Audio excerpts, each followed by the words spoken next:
kita over registration. Cumanya tak ni bila kita blast balik dekat orang-orang ni semua kan, orang jadi confused.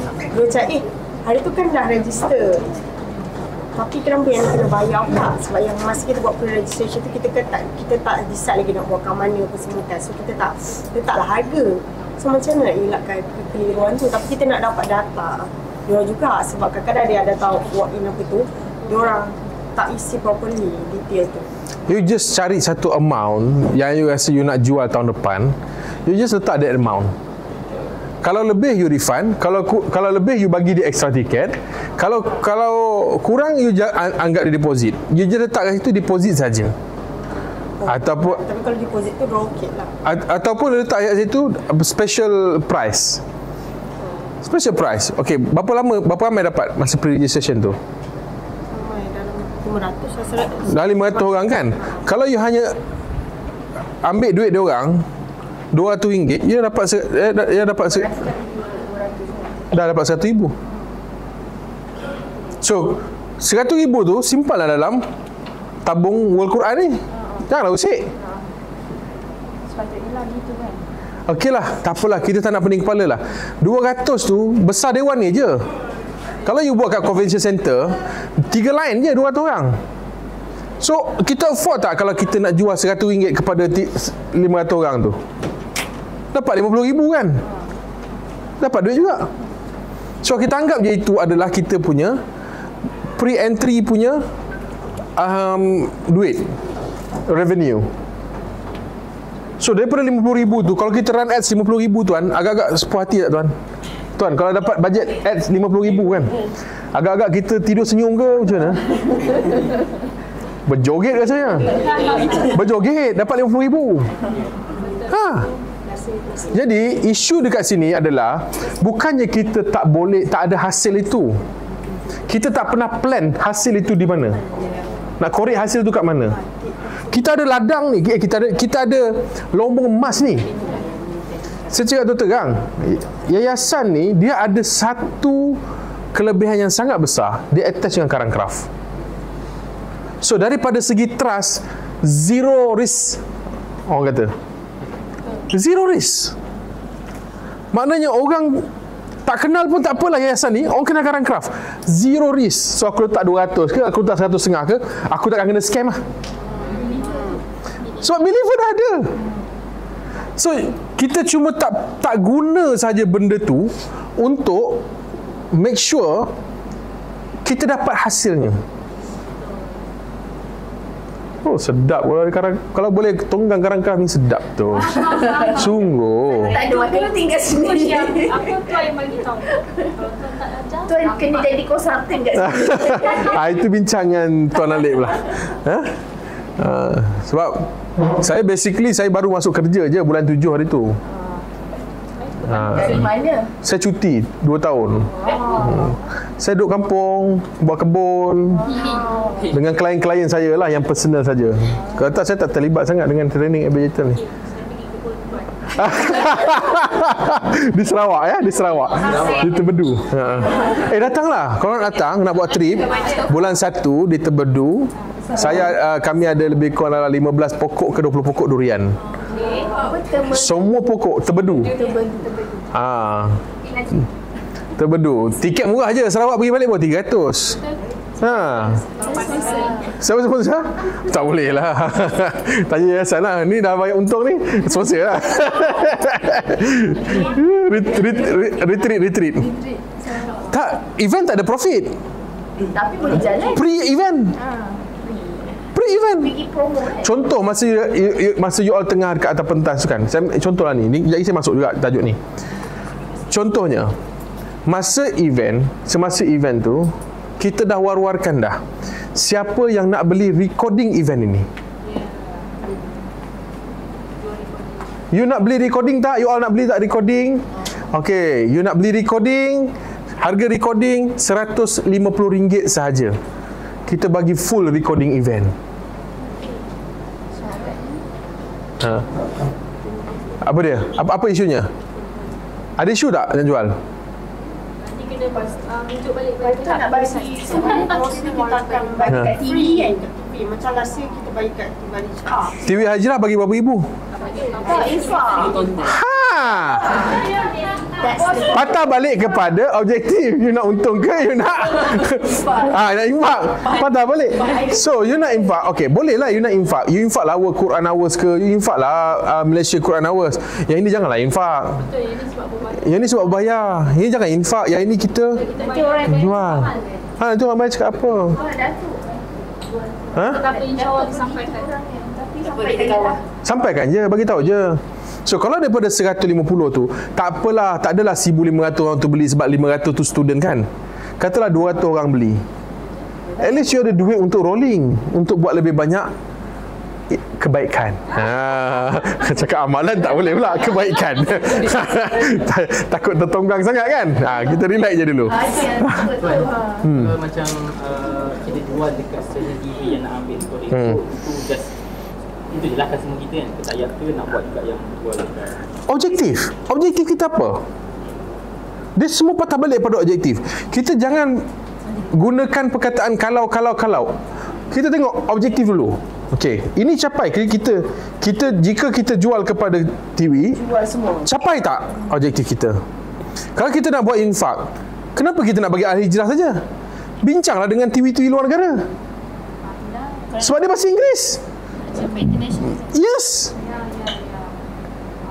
Bincanglah dengan luar negara, dengan TV Islamik dekat Singapura. Apa TV Islamik yang popular kat Singapura? Go bincang. Apa nama? Dia tu apa?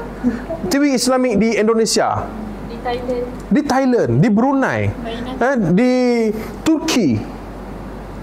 Pergi bincanglah. So you nak infak, you make sure it's okay, you nak infak, no problem. Tapi jangan bagi eksklusif kepada hijrah. Dia pergi jumpa buat surat, kita nak bagi ni, dia jual Quran ni. India ramai Islam. Sangat ramai. So you bagi kat hijrah, okay. Adakah you bagi the copy atau the right? The copy. So you boleh jual lain lagi. So kalau you nak jual international punya, buat satu website international betul-betul. Yang World Quran tu memang dah international punya style. You jual lah international. You buatlah ads ke international. Sebab dia bahasa Inggeris kan? So itu dia punya objektif. Nak international, jual international. Ataupun you nak infak juga, no problem. Cari semua, bukan saja stesen, cari semua kepala-kepala persatuan Islamik di dunia ini ataupun di setiap negara tu. Kalau macam di Indonesia, Majlis Ulama Indonesia contohnya kan, lepas tu dia ada pula dia punya pesantren-pesantren tu kan. Universiti seluruh dunia. Yes. Yang Muslim leaders. Go that way. So minta dia orang buatkan satu website untuk dia orang khas, bagi dekat dia orang promote masuk dalam website tu. You pun dapat database. Ataupun you siap-siap aja buat website siap-siap untuk Turki, buat website untuk Turki, bahasa Turki apa semua. Contohnya sekarang kan dah boleh translate ChatGPT. So macam mana nak kalau kita link dengan organisasi luar negara untuk masukkan dalam website orang untuk kita dapat database? Tak, kita buatkan website tu. Buatkan website kita. Kita buatkan website tu, dia orang tinggal masuk je. Masuk je. Contohnya kalau kita jual kepada satu lah, kata kita jual kepada A, Persatuan A. Okey. Persatuan A ni dia punya kerja bagi kita letakkan logo kita saja dengan dia. Kemudian kita run iklan dekat tempat dia, dekat negara dia. Semua link, ni yang affiliate tadi. Semua link affiliate tu dia dapat commission. So katalah kita jual $30, let's say $30. $30 kita bagi dia $5 ataupun $10 every purchase. Direct terus ke dia. Boleh. So possibility kalau kita jelas dengan kita punya objektif sangat besar. Cuma macam saya kata tadi, kita patah balik kepada smart tadi, dekat bahagian realistik. Realistik tak kita nak buat sekarang? Dalam masa terdekat ni realistik tak? Okey, tak realistik. So the option ada tapi tak realistik lagi sekarang. Simpan dulu. So next year kita dah bekerja ke arah itu. Kan lagi bulan 2 bulan tiba-tiba nak panggil TV lah, nak buat apa semua kan. Kan tak sempat. So kita nak buat dulu. So kita main dulu. Alang-alang kita nak buat, daripada kita nak buat, baik kita buat dekat TV Al-Hijrah. Okey, kami boleh bagi percuma kat TV Al-Hijrah dengan syarat TV Al-Hijrah kena susunkan kami punya appointment dengan syarikat TV-TV Islamik yang lain. Haram je kan? Boleh je. Tak bantuan. Minta bantuan. Boleh, benda tu banyak, macam-macam. Okey? Baik, analyze ya. Tanpa kefahaman dalam tentang target market, kita akan tercampak ke laut dalam. Simple. Inilah yang berlaku. Kita tak faham target market kita. Hari ini, kita terpaksa struggle untuk keep dapatkan new customer. Tuan-tuan, saya nak kena cakap terang lah ya. Agama ni adalah perkara yang paling senang nak dijual. Sebab apa? Sebab semua orang nak masuk syurga. Paling senang nak jual. Tapi macam mana kita jual? Kalau kita nak jual untuk jadi scam, ramai orang dah kaya-raya dengan scam agama. Kan? Entah apa-apa benda dah yang dijual pun boleh kaya. Takkanlah kita ni jual Quran, benda yang betul pun tak boleh kaya. Tak boleh dapat duit untuk buat lebih banyak kebaikan. Kurang-kurang dapatlah kita tambahkan lagi 20 orang media team. Okey Wan? Media team tambah 20 orang. Kau tak dapat tambah gaji pun, okey lah, kerja dah kurang sikit. Okey, baik. So ini adalah yang tuan-tuan kena fikir. Banyaknya. Okey. Tak apa, slide ni saya bagi nanti. Dah belum Okey ya. Baik. So, saya bagi siap-siap contoh terus. Ini yang saya dapat fikirkan untuk event agama, event Quran, harga tiket RM350. Okey. Contohnya, kita kena tahu dah umur dia berapa yang kita target. 25 sampai 40. Contohnya lah untuk event. Jantina, lelaki dan wanita. Lokasi, okey, bandar besar di Malaysia. Okey, baik. Apa logiknya bandar besar di Malaysia? Kenapa kita tak target Tumpat Kelantan? Why? Satu, easy access. Dia ada logik dia. Setiap ni dia ada logik dia. Dia easy access. Lepas tu apa? Cost. Education level. Sebab apa tengok kat sini? Nampak? Education dia, sekurang-kurangnya pendidikan menengah, mungkin pendidikan tinggi. Pendapatan sederhana 3,000 ke 8,000 sebulan. Kalau ditumpat, berapa ramai orang yang 8,000 ke 9,000 sebulan? Tak, kita bukan isu kita mengecilkan ya. Ini kita kena faham. Logik di sebalik apa yang kita nak letak kat sini. Okey? Jadi, kalau kita letak lokasi dia, kalau kita nak buat di Tumpat, harga tiket boleh tak 350? Tak boleh. Sebab 350 tu adalah 25% daripada gaji dia setiap bulan. Kita kena faham itu. Jadi kita kena letakkan yang logik. Yang logik, at least yang logik. Kita kena letak benda ni dah ada dalam kepala. Betul, tulis. Sebab tak siapa tahu dalam kepala you ada apa. Sebab tu dia akan ada banyak contradiction bila kita nak buat keputusan. Sebab yang ni dalam kepala dia lain, yang ni dalam kepala dia lain, yang ni dalam kepala dia lain. So you all have to write down benda tu. Write down benda tu semua. Kemudian pendapatan 3,000 ke 8,000 sebulan.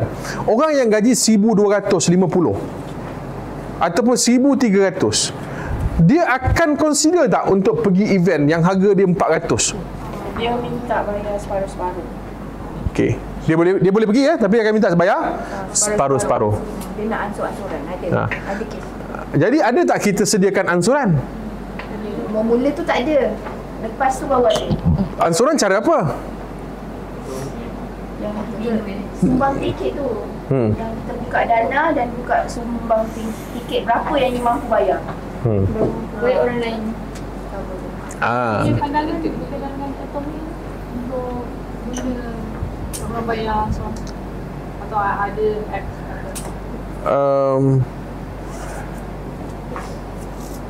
Untuk bayar ansuran ni ya, saya kalau ada kad kredit, dia orang tak pakai lah 350 ni kan, ada kad kredit. So Atomi ni pun tak semua orang mampu guna. Jadi pada saya, untuk 1,500 orang yang harga 300.5, okey, pada saya kita jangan rigid satu harga. Kita buka juga harga 100.5, tapi dia dapat perk yang berbeza lah. Maknanya tak ada makanan. Exactly, tak ada makan.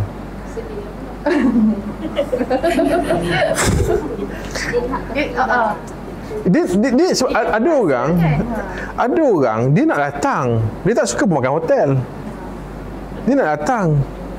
Tapi kalau katalah target kita memang 300.5 ni, 1,500 ni, memang kita punya objektif nak dapatkan orang yang M40. Sekarang ni tak ada M40 dah kan? Yang macam konsert buat lah, yang depan tu mahal, Ya. atas tu paling murah. Ya, betul. Betul. Balalah. Memang betul lah, macam tu. Buat macam tu boleh. Cuma kita jangan buat banyak lah tiket murah tu.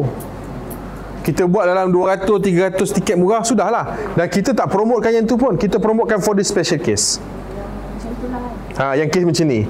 Okey tuan, kita memang ada harga 100.5, tapi tak ada makan dan sebagainya. Tuan nak tiket yang tu? Okey, saya nak. Tapi itu kita tak promote. Kita just buka 200 kursi saja. Sebab kita tak nak ada audience clash dekat situ. Kejap nak murah, kejap nak mahal, kejap nak murah, kejap mahal. Macam tu kan? Kita tak nak kita punya direction marketing tu lari. Lagi satu, ada orang offer ni, harga streamer hanya online tu. Boleh, tak ada masalah. Boleh, harga istimewa online. Sebab itu biasanya event ni dia ada early bird. Ada juga. Tapi 350 lah. Iyalah, maksudnya Mahal lah juga. kalau early bird tu 350, harga untuk tiket tu sepatutnya lebih daripada RM400. Dia 350 dengan 390, dia tak cukup drive untuk orang Datang. beli. RM40 je. Apa benda? Biasa berapa persen? Biasa early bird dia pergi sampai 70%. Early bird. So kalau 300 tu 70%, ada less dia 30%. So harga asal berapa? 300 tu dah 30%. So lebih kurang 900 harga dia. 100. Tapi kita tak semestinya kita kena jual harga 900. Kalau kita jual early bird 300.5, kita jual mahal sikit. Okey, early bird, okey, bawa kawan. Daripada early bird yang beli 300 orang tu, bawa kawan, dapat 400 pun boleh. So price ni kita kena susun. Sebab tu dia penting susun ni. Ini sebab tu kita kena ada kita punya demografik ni. Ini customer avatar, kita pakai customer avatar. Okey, status bujang atau berkeluarga. Kemudian ciri-ciri psikografik. Okey, ciri-ciri dia. Dia ni berminat dalam pembelajaran dan pengembangan diri, terbuka untuk pengalaman spiritual. Kemudian nilai-nilai dia juga menghargai pengetahuan keagamaan dan pembangunan rohani. Kemudian minat dan hobi, agama, budaya, pendidikan dan pembacaan. Gaya hidup berorientasikan keluarga, mementingkan dan pendidikan dan pertumbuhan sosial personal. Baik, ini semua ni adalah maklumat yang kita perlukan untuk susun kita punya kempen. Ini maklumatnya. Jika kita tengok kat sini kan, keluarga dan pendidikan, kita boleh buat satu ataupun dua video khas menunjukkan Quran ini boleh membimbing keluarga. Boleh. Kita boleh buat video bagaimana Quran ini memuliakan budaya. Kan banyak contoh dalam Quran kan, dia memuliakan budaya. So benda-benda ni bila kita ada, baru kita boleh susun dia punya kempen. Kemudian dia punya kerja eksekutif dan menengah tinggi. Okey, cabaran berkaitan kerja mengikut event kita ya. Dia nak cari keseimbangan kerja dan kehidupan rohani. So kalau dia gaji 8,000, agak-agak dia banyak masa tak? Nak mentadabbur lah apalah kan. Ada banyak masa tak? Tak ada. Tak payahlah gaji 8,000. Kita yang gaji 3-4,000 ni pun dah tak ada masa kan, dah sibuk kan. Jadi apa yang kita boleh berikan supaya kita dapat cater mereka. Baik, ini tabiat pengguna ya. Kita mesti tahu cara membeli. Okey. Dia membeli kenapa? Okey. Jenama yang disukai ini saya pun tak tahulah jenama keagamaan ni, yang Islamik ni apa, jadi saya biarkan kosong. Lepas tu kita kena tahu penggunaan media sosial dia. Dia ni aktif kat mana? Facebook, Instagram, LinkedIn, TikTok. Tuan-tuan kena faham ya. Sekarang ni bila kita sebut Facebook, dia bukan Facebook lagi. Dia bukan Facebook. Kalau dulu Facebook lah. Semua orang tahu Facebook. Meta. Sekarang ni bila kita sebut Facebook, story kah? Reels kah? Video kah? Posting kah? Dia bukan lagi Facebook. Sama juga macam Instagram. Kalau dulu Instagram gambar je kan. Sekarang ni story, status, WhatsApp, status. Saya pening lah. Ada sekali tu saya saja update status dekat WhatsApp. Ramai yang reply. Ui, dalam sejarah buat status WhatsApp. Saya tak pernah buat status WhatsApp dalam sejarah. Semua reply macam tu. Maknanya kita kena faham dia kat mana. Kemudian pengaruh atas pembelian. Okey, dipengaruhi oleh siapa? Untuk event Islami harga 350 Al-Quran, saya berpendapat mereka ni dipengaruhi oleh ulama, pendidik dan tokoh masyarakat.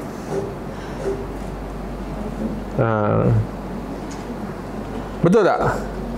Orang yang nak spend RM350 untuk dengar literally ceramah agama. Betul tak? Betul? Ni lebih kurang ceramah agama kan? So orang tu mestilah orang yang sangat menghargai agama ataupun dia merasakan benda tu sangat berharga. Jadi kita kena tahulah dia ni dipengaruhi oleh siapa. So kalau kita tengok dekat sini, tuan-tuan, kita nak jual, contohnya kan, orang yang begitu dekat dengan Al-Quran, siapa? Orang yang begitu dekat dengan Al-Quran siapa? Orang yang membaca Al-Quran. Exactly. Qori. Siapa lagi yang banyak membaca Al-Quran sekarang? Kan banyak influencer TikTok sekarang mengajar Al-Quran dan sebagainya. Qori itu salah satulah. Orang nasyid lah apa. So itulah yang dia orang ikut. Jadi ada tak kita masukkan orang-orang ini dalam kita punya planning untuk kerjasama? Kita sibuk tengok ustaz sana, asatizah sana. Orang tak tengok lah ustaz-ustaz dekat TikTok. Bagi tips macam mana nak panel relationship dengan PM je. Kita jemput diorang jadi panel tu ada. Cuma diorang kurang promo kita punya. Bukan. Ini bukan jemput jadi panel puan. Ini dia promosikan kita punya event. Bukan spokesperson. Dia cumanya bercerita sikit pasal ni. So bukan itu tak. Dia macam saya. Okey, hari ni saya dah beli tiket yayasan. Tiket Quranic Center. So kat sini kita ada macam ni. Siapa kalau korang nak beli tiket, itu je. Tak ada. Berapa orang kita approve? Berapa orang dah? Okey, isu dia kita suruh ke tak suruh? Tak. Exactly. Assume ingatkan dia orang bantu. No. Dalam marketing no assumption. You must tell.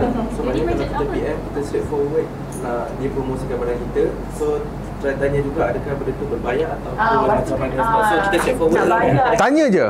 Tanya je dia, Assalamualaikum tuan, saya daripada yayasan sekian-sekian-sekian, boleh tak saya nak appointment dengan tuan?